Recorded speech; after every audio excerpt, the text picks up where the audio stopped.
Right ఇక Delhi liquor scam కేసుకు సంబంధించిన బ్రేకింగ్ న్యూస్ అందుతోంది. ఈ కేసులో సీఎం అరవింద్ కేజ్రీవాల్ కు చుక్కెదురైంది.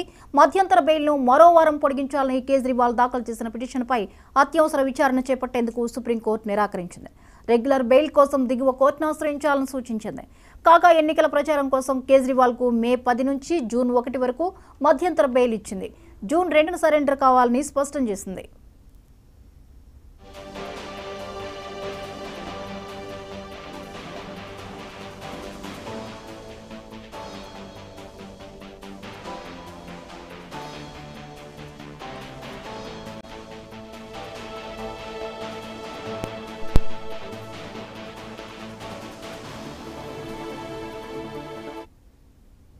ఢిల్లీ లిక్కర్ స్కామ్ కేసులో సీఎం అరవింద్ కేజ్రీవాల్ కు చుక్కెదురైంది. మధ్యంతర బెయిల్ను మరో వారం పొడిగించాలని కేజ్రీవాల్ దాఖలు చేసిన పిటిషన్పై అత్యవసర విచారణ చేపట్టేందుకు సుప్రీంకోర్టు నిరాకరించింది.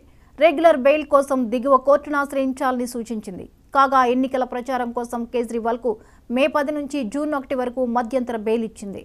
జూన్ 2న సరెండర్ కావాలని స్పష్టం చేసింది.